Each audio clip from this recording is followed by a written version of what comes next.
अस्सलाम वालेकुम गाइस, क्या हाल है आपके। आई होप आप सब ठीक होंगे। और आज हम हिस्ट्री ऑफ यूएसए का जो टॉपिक डिस्कस करेंगे, that topic is progressive movement. Progressive movement के अंदर मैंने आपको बताया था कि हम इसको इस तरह 4 या 5 हिस्सों में डिवाइड करेंगे और फिर हम ये पूरा टॉपिक जो है वो हर एंगल से कवर कर लेंगे।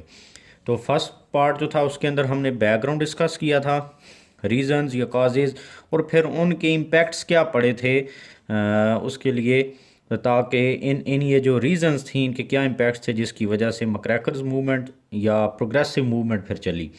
तो ये तीनों चीज़ें हमने कवर कर ली थी प्रीवियस लेक्चर के अंदर, और आज हम मक्रैकर्स मूवमेंट पढ़ेंगे और फिर नेक्स्ट लेक्चर के अंदर हम प्रोग्रेसिव मूवमेंट पढ़ेंगे जिसके अंदर थियोडोर रोजवेल्ट और वुड्रो विल्सन जो थे उन्होंने अपना रोल प्ले किया बीइंग एग्जेक्टिव पावर।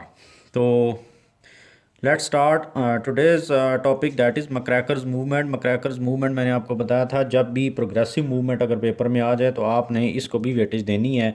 वहाँ पर प्रॉपर मक्रैकर्स मूवमेंट लिख के उसके नीचे जो इसकी सब हेडिंग्स होंगी जो आज हम डिस्कस करेंगे आपने वो डिस्कस करनी है। तो let's start progressive no muckrakers movement. Muckrakers movement जो है बेसिकली ये प्रोग्रेसिव मूवमेंट का ही हिस्सा है। और मैंने आपको बताया था कि प्रोग्रेसिव मूवमेंट के बैकग्राउंड या काजेज़ के अंदर कि वो कौन सी वजूहात थी जिनकी वजह से प्रोग्रेसिव मूवमेंट चलाना पड़ी। तो वही वजूहात बेसिकली बनी जिनको टारगेट किया मक्रैकर्स ने। मक्रैकर्स कुछ लोग थे जो कि बहुत ही ज़्यादा पावरफुल थे, और इन्होंने बेसिकली उन बैड बिजनेस प्रैक्टिसेस जो मैंने आपको बताई थी उनको हाईलाइट किया और उन लोगों को टारगेट किया जो कि बैड बिजनेस प्रैक्टिसेस के अंदर इन्वॉल्व थे, और फिर उनके ऊपर किताबें लिखी और एक क्रिटिकल रोल प्ले किया, जिसके बाद एग्जेक्टिव जो थी उसको रियलाइज़ कराया और लोगों को रियलाइज़ कराया कि they should make accountable these people who are just making money and not considering the humanity even. तो ये मक्रैकर्स जो थे ये बड़े इंपॉर्टेंट थे। तो मक्रैकर्स मूवमेंट के अंदर क्या है, हु आर दे पीपल। मक्रैकर जो थे दे वर इन्वेस्टिगेटिव जर्नलिस्ट, और ये इन्वेस्टिगेटिव जर्नलिस्ट होते हुए इस वजह से ये बहुत ज़्यादा पावरफुल थे, और प्रॉपर इन्वेस्टिगेशंस करके इन्होंने अपना रोल प्ले किया, बुक्स लिखी और स्टोरीज़ लिखी। Started writing against bad businesses, bad business practices जो थी वो मैंने आपको बता दिया, उनके बारे में लिखा।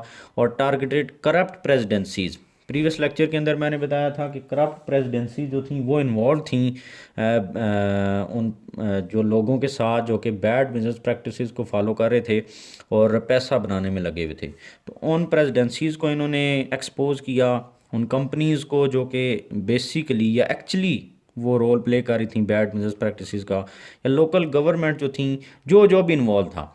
और फिर ये लोग जो थे काफ़ी पावरफुल थे जिसकी वजह से इन्होंने इस इन्वायरमेंट के अंदर ये सब काम किया, जो कि एक मतलब मुश्किल किस्म का इन्वायरमेंट था उनके लिए। तो उनके अंदर कुछ लोग हैं जिनको मैंने हाईलाइट किया, और उनका जो काम है वो मैं आपको बताऊंगा ताकि आप प्रॉपर उसको एक्सप्लेन कर सकें। नंबर 1, आइडा टारबेल, ये एक मक्रैकर थी, और इन्होंने क्या किया, targeted one of the top companies of USA. उस वक्त की 90s को जो यूएसए की कंपनीज थी ना टॉप, 1910 से पहले की बात हो रही है, 1910। तो उस वक्त मतलब 19वीं 1900 की। तो यूएसए की जो टॉप कंपनीज थी उनमें से एक कंपनी को टारगेट किया। अब वो कंपनी कौन सी थी, वो कंपनी थी स्टैंडर्ड ऑयल कंपनी।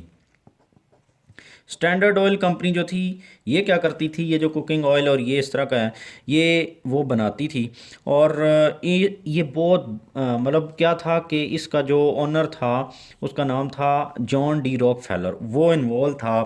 प्रेसिडेंसीज जो थी, प्रेसिडेंट जो थे कुछ वो इसके साथ इन्वॉल्व थे, और उन्होंने इसके साथ पैसा बनाया, और ये कंपनी जो थी ना इसने करप्शन करके ये यहाँ तक पहुँची। टॉप बिजनेस जो टॉप कंपनीज थी यूएसए की। अच्छा, आइडा टारबेल ने क्या किया, उन्होंने एक बुक लिखी history of standard oil company.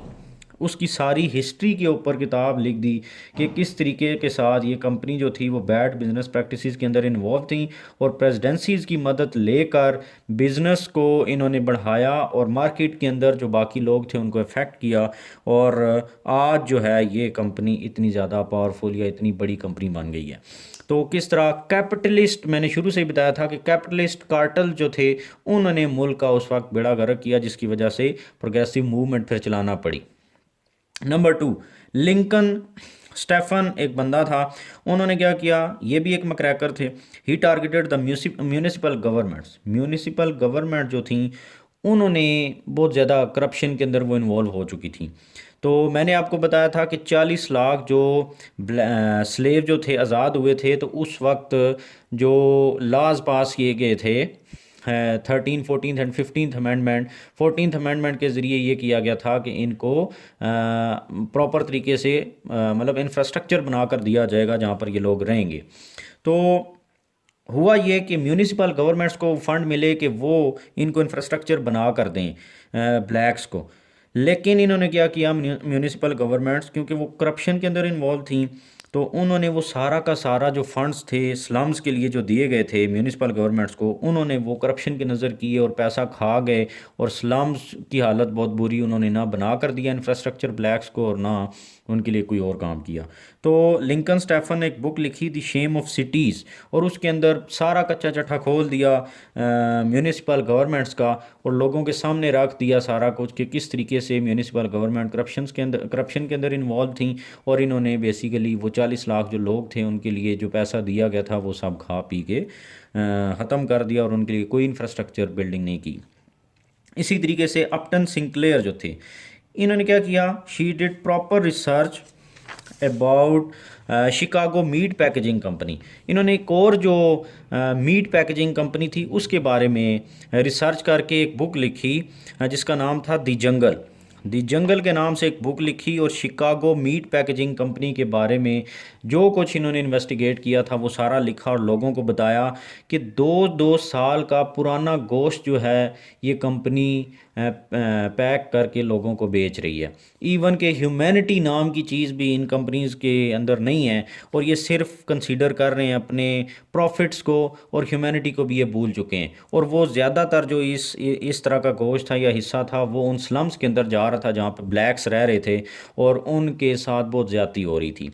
तो ये सारा कुछ जो है ना ये इन मक्रैकर्स ने किया, और इवन फिर क्या हुआ कि मक्रैकर्स ने सेंसिटाइज करा दिया लोगों को, sensitise people that they should make these capitalist accountable, कि ये जो चंद कैपिटलिस्ट हैं मुल्क के अंदर जो कि सिर्फ पैसा बनाने में लगे हैं और इंसानियत को भी भूल चुके हैं, इनको लोगों ने अकाउंटेबल बनाना है, ये उनकी ज़िम्मेदारी है। और फिर इनकी एफर्ट्स ने their efforts played vital role in convincing the executive to play its role.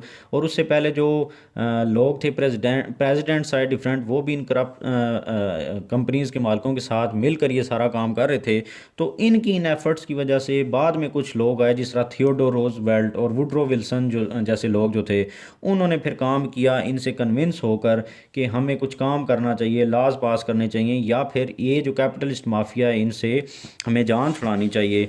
तो फिर मतलब ये मक्रैकर्स देखें कितने पावरफुल लोग थे, और उन्होंने कितना एक वाइटल रोल प्ले किया कि उन्होंने एग्जेक्टिव को कन्विंस कर लिया कि it is the duty of executive to administer and make these people accountable for their actions.